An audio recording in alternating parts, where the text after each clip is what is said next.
59강 수업을 226페이지부터 시작하겠습니다. 226페이지입니다.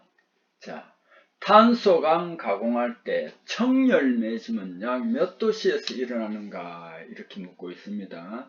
청열 매짐은요, 높은 온도가 아닙니다. 한 200 내지 300도씨 정도에서 우리가 이제 탄소강을 가공하면 열이 오르잖아요. 그죠? 높은 온도가 아닙니다. 한 200 내지 300도씨 정도 될 때 파란 불꽃이 일어나면서 매짐 현상, 취성 현상이 일어납니다. 이것을 청열 매짐이라고 하는데 이 온도는 청열 매짐 온도는 약 200 내지 300도씨입니다. 조개 이것도 몇 번 이야기를 했는데 지금 이제 조개를 종합제철소에서는 조개 공정이 사라졌습니다만은 1978년 79년 이때만 해도 포항제철에 가면은 이 조개 공장이 있었습니다. 전로 공장에서 이렇게 이제 전로 공장은 연료가 필요 없지요. 고로 공장에서 녹인 쇳물 그걸 용선이라고 하는데 용선이 한 1400, 500 뭐 이렇게 됩니다. 한 1600도 뭐 이 정도 되는데 이 용선을 바로 이웃에 있는 전로 공장에 싣고 가서 전로에다 붓습니다. 그리고 거기에 별다른 연료 없이 무엇을 하느냐 하면은 산소 랜서를 통해서 이제 산소를 불어넣습니다. 그럼 산소가 들어가서 그 용선 중에 있는 CSIMNPS와 산화 반응을 합니다. 반응을 해가지고 이 산화물들을 제거합니다. 그래서 완전히 제거할 수는 없고 우리가 필요로 한 모양으로 양만큼 제거합니다. CSIMN 그런데 P와 S는 제거를 많이 하면 좋은데 이게 완전히 제거되지는 않습니다. 어쨌든 CSIMNPS를 최대한 많이 이제 제거를 합니다. 그러기 위해서 전로 공장에서는 다른 연료 없이 랜스를 통해서 산소만 풀어 넣어 가지고 이제 이걸 제거하는데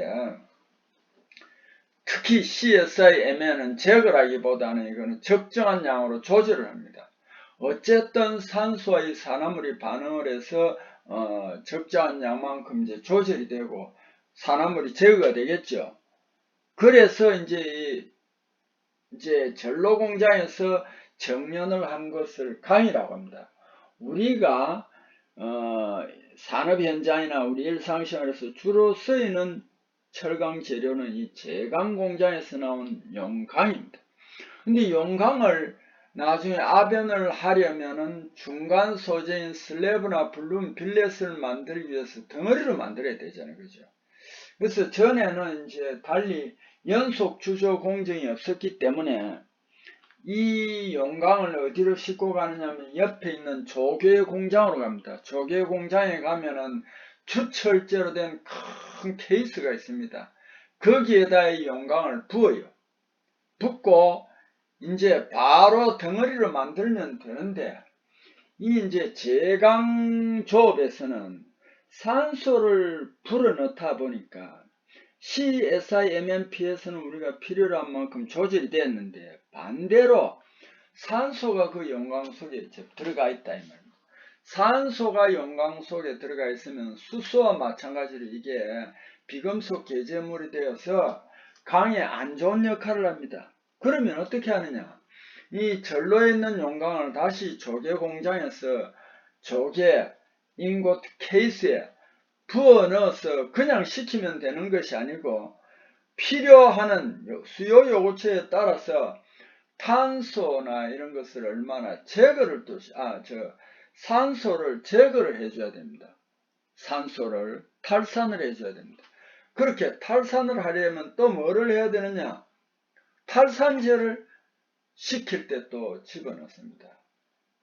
탈산제 가장 대표적인 것이 가장 강력한 탈산제가 알루미늄입니다. 그 다음에 FeSi, 페로실리콘입니다. 가장 약한 탈산제가 페로망간 FeMn입니다. 근데 이것도 이제 필요에 따라서 하는데 조개에서 생산된 진정강이라고 있습니다. 킬드 스틸입니다. 영어인데 킬드 스틸은 킬이라는 걸 죽이다 이런 뜻이잖아요. 그죠? 그러니까 킬드 스틸은 말뜻 그대로 사나무를 완전히 제거했다. 그래서 킬드 스틸이에요. 근데 이걸 왜 또 한자로는 진정강이라고 하느냐 하면은 산소가 있으면 부글부글 끓어요. C하고 반응해요. 부글부글 끓는데 이걸 제거해버렸으니까 부글부글 끓는 게 줄어들어 버리겠죠. 그래서 이걸 우리는 뭐라고 하느냐 하면은 진정강이라고 합니다. 그래서 조개에서 생산된 진정강이란 무엇이냐 하면 여기에서 가장 키포인트 되는 게 알루미늄, 페로실리콘, 실리콘 등으로 완전 탈산한 강을 진정강, 우리말로는 진정강이고 영어로는 킬드 스틸이라고 합니다. 그 다음에 이제 캡, 모자를 씌워서 제조한 강제를 캡트강이라고 하고, 페로망간으로 불완전 탈산한 강제를 우리는 린드강이라고 합니다. 진정강, 린드강의 중간 정도 탈산한 강계를 우리는 또 세미킬드강이라고 합니다. 자, 그 다음에 78번 FEC 평형 상태도에서 델타 고용체 플러스 L 융체가 감마 고용체로 되는 반응입니다. 이거는 상당히 많이 이제 다룬 문제입니다. 순철이요. 1539도에서 이제 내려가면 고체가 됩니다. 순수한 금속이면 고체라고 하는데 그 어떤 다른 원소가 섞여 있습니다. 그래서 우리는 고체라고 하기보다 여기서는 주로 고용체라고 하는 게 더 정확한 표현입니다. 1539도를 내려가면은요, 델타 고용체가 생겨요. 델타 고용체는 결정격자가 70밑방 격자예요. 1539도 밑으로 내려가면, 그럼 1500도 이럴 때도 고용체가 되는 거예요. 근데 이게요, 이게 여기 이제 잘못되어 있네요. 1490도, 그 다음에 탄소 0.18%에서 무슨 반응이 일어나냐면 포정 반응이 일어납니다. 온도는 1490도고요. 탄소는 0.18%. 여기에서 이제 포정 반응이 일어나는데, 포정 반응이라는 것은 뭐냐면 여기 말뜻 그대로 정이라는 결정이에요. 결정을 포위한다. 뭐가? 액체가 포위하는 거예요. 우리 위에 반응식을 보세요. 델타 고용체를 L 융체 액체가 포위하고 있다가 포정 반응점 이하로 온도가 떨어지면 감마 고용체로 되는 겁니다. 이것을 우리는 포정 반응이라고 합니다. FEC 평형 상태도에서 나타나는 반응식입니다. 한 개의 고용체와 액체가 포정점에서 다른 한 개의 고체 또는 고용체라고 하는 표현이 적절하다고 그랬죠. 고용체 형성하는 반응을 우리는 뭐라고 하냐면은 포정 반응이란다. 그 다음에 또 FEC 평형 상태도에서 나타나는 반응이 공정 반응이 있습니다. 이 공정 반응은 1130도씨 탄소 4.3%C 이상에서는 액체 상태입니다. 이 탄소가 4.3% 함유할 때 1130도씨를 넘어서면 공정 반응이 나타납니다. 공정 반응이라는 것은 이것도 많이 설명을 했습니다. 공정이라는 공은 공동, 정은 정출입니다. 공동이라 이 말은 한 개가 아니고 두 개 이상이다. 정은 정출이라는 것은 액체에서 고용체가 나오는 것을 정출이라고 합니다. 그런데 공정반, 공동정출이니까 액체에서 고용체가 나오기는 나오는데 두 가지가 나와요. 그래서 탄소 4.3%일 때는 두 가지가 뭐냐면 감마 고용체하고 시멘타이트 두 개가 청상을 이룹니다. 이런 조직이 나타납니다. 이 두 가지 조직을 우리는 통합해서 뭐라고 부르느냐면 레데뷰라이트라고 합니다. 레데뷰라이트입니다. 자, 여기서 어떤 현상이 나타나냐면, 제가 순철은 1539도에서 나타난다고 그랬죠. 1539도에서. 그런데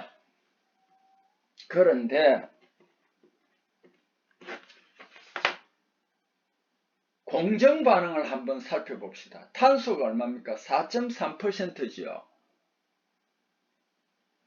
순철에서 탄소가 4.3% 함유하니까 순철이 1539도에서 고체가 됐는데 여기서는 1130도에서 고체가 된 거예요.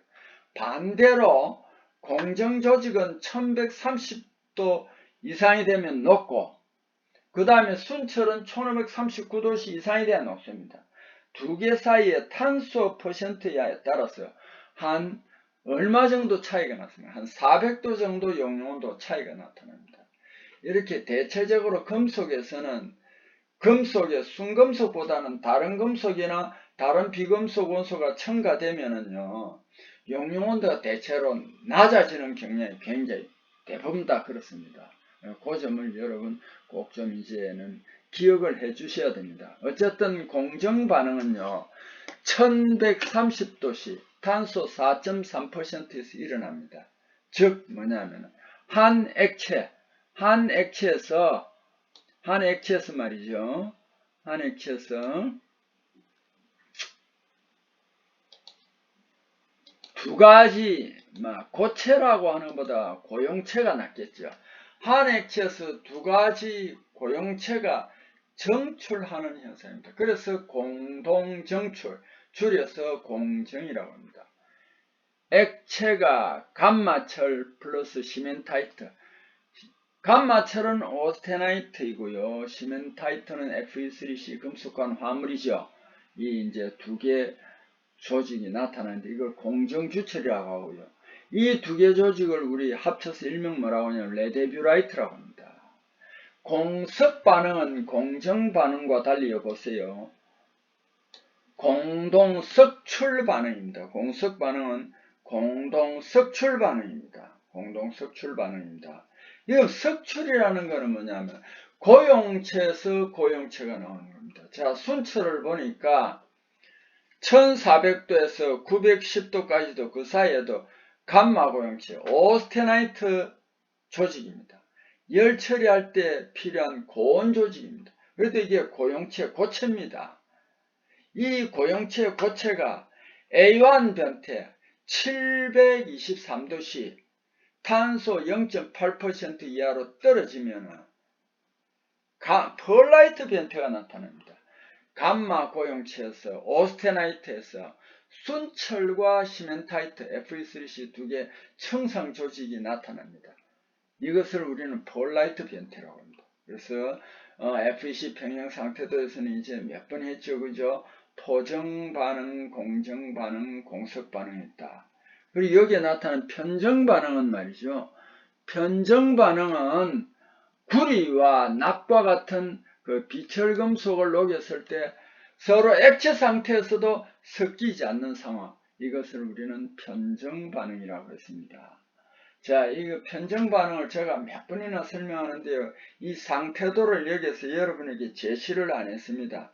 근데 만약 시험 칠 때 편정 반응 상태도를 시험 문제 내고 이 상태도가 어떤 반응이냐라면 여러분 거의 대부분이 당황하겠죠. 아, 이거 안 배웠다 이러는데 그러지 마시고 잘 한번 살펴보세요. 편정 반응 상태도는요, 그 상태도 안에 뭔지 기호를 여러 개 표시할 수 있습니다. 액체 A, 액체 B라고 하든지 L1, L2라고 하든지 어떤 형태로든지 액체가 두 가지로 분류가 되어 있는 게 그 상태도 안에 어디에서 나타날 겁니다. 그러면은 그 상태도는 편정 반응 상태도다. 왜 제가 여기서 그렇게 하냐면 편정 반응 상태도가 여러 가지가 있습니다. 여러 가지가 있습니다. 그런데 이제 이게 일종의 팁이라고 할까요? 편정 반응 그런 상태도다 하는 것을 꼭 좀 알아주셨으면 합니다. 자, 79번 강대금이라면 강의 뒤에 붙이는 걸 말합니다. 강대금의 접착, 바이메탈 베어링, 바이메탈도 두 개 금속이 이제 붙여진 상태입니다. 바이메탈 베어링에 쓰이는 구리, 납계, 뭐 여기에 다른 건 필요 없고요. 구리, 납계 합금이면서 베어링에 쓰이는 거.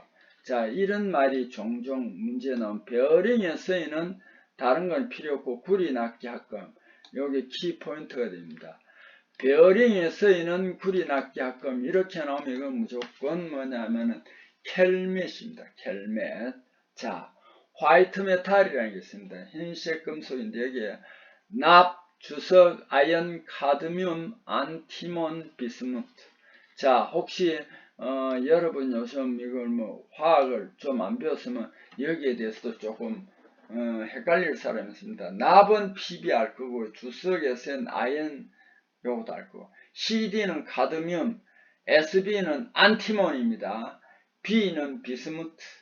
이 금속들이 용융점이 낮습니다. 저용융점 금속인데 이 저용융점 금속들은 또 백색 합금입니다. 그래서 화이트 메탈이라고 합니다. 이 화이트 메탈은 어디에 쓰냐면 베어링 합금에 쓰이거나 활자 합금에 쓰입니다. 또는 경납, 납땜할 때 쓰이고요. 다이캐스팅용, 가장 다이캐스팅용에 적합한 것이 아연입니다. 다이캐스팅은 뭐냐 하면, 자, 여러분, 혹시 시장을 가거나 길거리에서 국화빵 만드는 걸 본 적 있죠? 국화빵 만들 때 보면은 금속재 털 속에 밀가루 팥을 넣고 이렇게 불을 붙여가지고 그 철로 된 걸 돌리면서 그러면은 국화빵이 그 안에서 만들어지죠. 그럼 나중에 꺼내죠. 마찬가지로 금속도 용융온도가 낮은 금속은 어떻게 하느냐 하면은 금속으로 어떤 모양의 틀을 만들어요. 거기에다 그 낮은 금속을 녹여서 그 안에 부어요. 붓고 이제 식힙니다. 그럼 우리가 필요로 한 모양을 만들어요. 만들고 그 이제 뚜껑을 열고 그 금속을 만드는 걸 끄집어냅니다. 이것을 우리는 뭐라고 하냐면은 다이캐스팅이라고 합니다. 요즘 여러분 고무신 만드는 못 봤는데 우리나라 최초에 우리 어릴 때만 해도 부산에 가면은 고무신 공장이 많았어요.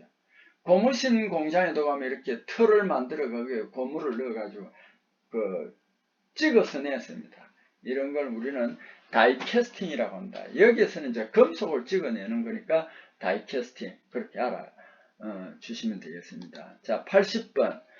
처음 주어진 특정 모양 재료를 인장 및 소성 변형한 것이 가열에 의하여 원래 상태로 돌아가는 현상을 우리는 형상기억 효과라고 합니다.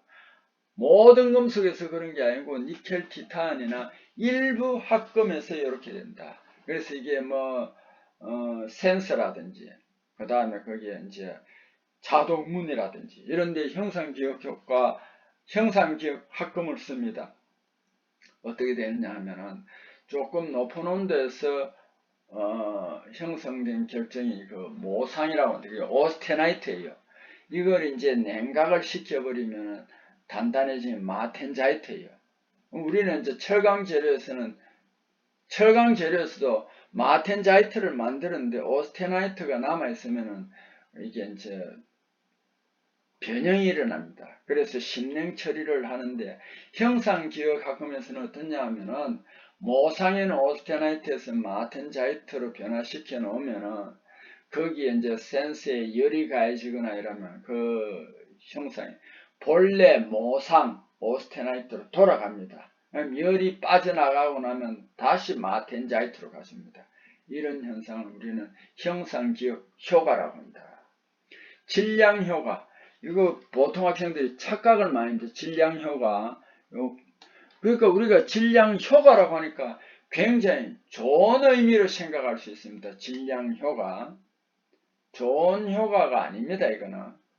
담금질이 균일하게 안 되는 것을 질량효과라고 합니다. 그럼 질량효과가 크다 이 말은 담금질이 불균일하게 되었다 이 말입니다. 안 좋다는 겁니다.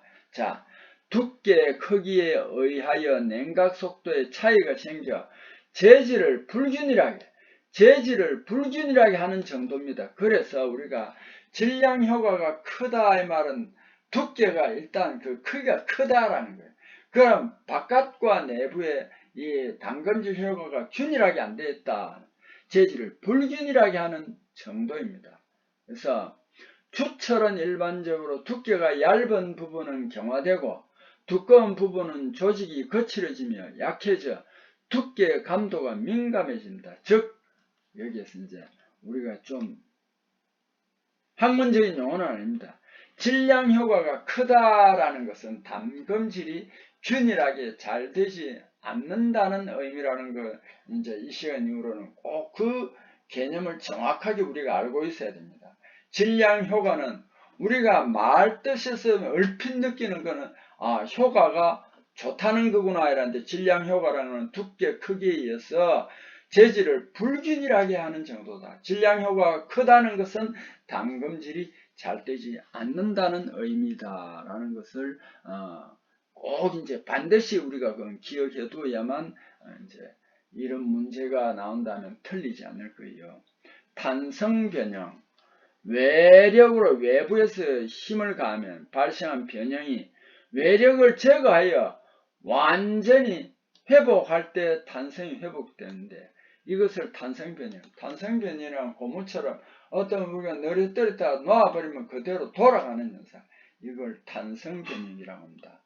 반면에 변형이 전혀 회복되지 않는 경우 우리가 외부에서 힘을 가하여 어떤 모양으로 만들어 놨을 때 그대로 유지하는 것을 우리는 소성변형이라고 합니다. 소성변형이라고 합니다. 자, 특히 금속 재료에서는 소성변형이 잘 일어납니다. 소성변형이 잘 일어나므로 아변, 단조 등의 소성 가공을 통하여 기계구조물, 공구강 등 다양한 소재를 가공하여 산업 현장이나 우리 일상생활에 편리하게 이용하고 있다. 여러분 아직도 우리 주변에 보면 철강 재료가 그렇게 많이 쓰이고 있다라는 것을 알 수 있을 것입니다. 자, 그러면 넘어가겠습니다. 227페이지요. 1번 와전류 탐상시험. 와전류 탐상시험은 ET 또는 ECT라고 했는, 이것도 어떤 데는 기호를 물을 때도 있습니다. 와전류 탐상시험은 ET 또는 ECT라고 하고 영어로 Eddy Current Test입니다. 그리고 와전류는 전자유도에 의해서 시험하니까 전자유도 시험이라고 합니다. 자, 여기에서는 시험 코일에 의해서 전기를 통해서 이제 시험하는 겁니다. 그래서 와전류 탐상 시험에서 사용하는 시험 코일이 아닌 것을 내놨습니다. 관통 코일, 내삽 코일, 표면 코일, 이거는 앞부분에서도 많이 다루었습니다. 직교 코일은 없습니다. 자, 이런 걸 알아두시고 ET 시험 코일은 관통 코일, 인서클링 코일이라고 합니다. 관통 코일. 그 다음에 내삽 코일, 인사이드 코일이라고 합니다. 표면 코일은 서피스 코일이 ECT용 코일 대표적입니다. 관통 코일은 또 달리 OD 코일이라고 합니다. 그러니까 그 다음 OD 코일, 여기 인서클링 코일, 그 다음에 feed through 코일이라고 하는데 하여튼 뭐 관통 코일은 OD 코일이다 이런 걸 알아두고, 내삽 코일은 안에니까 인을 하니까 ID 코일입니다. ID 코일. 그 다음에 인사이드 코일은 영어고요. 그 다음에 파이널 코일, 보빈 코일. 보빈 코일을 또 이제 여러분 꼭 알아두세요. 보빈 코일 요걸 좀 알아두세요. ID 코일하고. 그 다음에 표면 코일은 서피스 코일, 프루브 코일. 프루브 코일 또는 여기에도 이제 또 팬케이크 코일이라고 한다. 요것도 알아두세요. 팬케이크 코일이란다. 프루브 코일이란다. 이런 것 정도도 알아두시기 바랍니다. 자, 2번 침투액의 침투성을 나타내는 성질 중 액체를 고체 표면에 떨어뜨렸을 때 액체가 기체를 밀면서 넓히는 성질을 우리는 뭐냐 하면은 적심성이라고 합니다. 액체를 이제 고체 검사하고자 하는 시험체 표면에 떨어뜨렸을 때 액체가 그 공기가 있잖아요. 밀면서 넓히는 성질. 이걸 이제 적심성이라고 합니다. 3번 자분 탐상시험 MT입니다. MT Magnetic Particle Test. 자분 탐상시험 MT의 선형자화법에서 자기의 세기를 나타내는 단위는 선형자화는 자기비파괴 검사에서는 선형자화가 코일법하고 극관법 두 가지뿐이고 나머지는 모두가 원형자화다. 그러니까 우리 자분 탐상시험 할 때는 선형자화법 두 가지는 알아두어야 되겠죠. 그런데 여기에서 자기의 세기를 나타내는 단위는 이걸 웨버라고 합니다. 웨버. 자기의 세기는 웨버다. 자, 밑에 있죠. 자극의 세기 및 자속 단위로 쓰인다. 1웨버 자극에서 1웨버의 자속이 나온다라고 한다. 자, 여기 지금 1웨버 자극에서 1웨버의 자속이 나온다라고 하고 있습니다.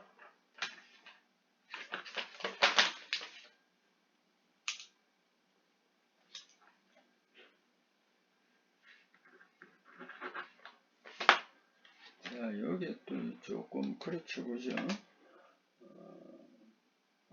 이게 조금, 여러, 자, 또한, 진공에서 두 개의 동일한 세 개의 점 자극을 1m 떼어 놓았을 때, 자극 간에 작용하는 힘 크기가 6.33 곱하기 10의 4제곱 뉴턴이 되었을 때, 자극의 세기가 1웨버이다. 어쨌든 요런 것보다는 여러분이 위에 요거 자기의 세기를 나타내는 단위는 웨버다 하는 것을 꼭 알아두십시오. 맞나? 자, 그 다음에 4번으로 한번 봅시다. 4번. 표면으로 열린 결합망 검출이 가능한 비파괴 시험 방법은 요거는 오프닝이라고 하는데 개구부라고 합니다. 표면이 열린 것은 개구부 또는 영어로는 오프닝이라고 하는데 여기에 반드시 열려 있어야만 그 결합 속으로 약품이 들어갑니다. 이걸 침투 탐상 시험입니다. 5번 초음파 진동자 재질로 사용하지 않는 것은 했습니다. 요거 앞부분에서 어느 한 페이지에 요걸 다 이제 표시를 해두었으니까 여러분이 필요할 때마다 한 번씩 찾아보세요. 수정은 퀄점입니다. 그래서 Q로 표시합니다. 황산 리튬도 있고 티탄산 바리움도 있습니다. 할로겐화은을 초음파 진동자로 쓰지 않는다는 거 거기서 한번 찾아보세요. 수정은 Q 퀄점을 표기하며 탐촉지에 사용할 수 있습니다. 황산 리튬하고 티탄산 바리움도 기호를 거기서 한 번씩 시간 날 때마다 찾아서 보고 우리가 눈에 담아두어야 합니다. 6번 방사선 투과시험 RT에 이용되는 X선 관에서 타겟으로 주로 사용되는 금속, 타겟으로 주로 사용되는 금속은 텅스텐입니다. 텅스텐이 왜 그러냐면은 용융 온도가 높습니다. 그래서 높은 온도에서도 열을 발산할 수 있고 녹아내리지는 않습니다. 그래서 옛날에 백열등 전구도 그 안에 텅스텐 선으로 썼습니다. X선 관 튜브 이것도 앞부분에서 한번 자세히 했는데 오늘 여기서 다시 한번 봅시다. 음극 전자를 전기를 보내면 그 자장 형성 전기에서 가속하여 이 음극 전자를 전기에서 가속하면 표적에 충돌시킵니다. 음극 전자. 그러면은 X선 발생하는 고진공 고전압의 이극관이 X선 관입니다. 타겟은 보통 양극입니다. 관의 외벽은 유리 또는 자기, 세라믹 만들어졌으면 10-6 토르 이상의 높은, 이건 이제 토르는 진공이죠. 그죠? 진공도를 지니고 있습니다. 관 안쪽은 양극과 음극이 서로 마주보고 있으며 대음극이라고도 합니다. 음극에 대하여 보고 있다 해서 대음극이라고도 합니다. 대음극이라고도 하는, 그러니까 대음극이라는 것은 뭐냐면 음극을 향해서 보고 있으니까 양극이 되겠죠. 대음극이라고 하던 양극은 음극으로부터 열전자가 부딪히는 부분인 표적에 텅스턴이 부착되어 있습니다. 자, 오늘 여기까지 또 이번 수업을 마무리하겠습니다. 여러분 수고하셨습니다.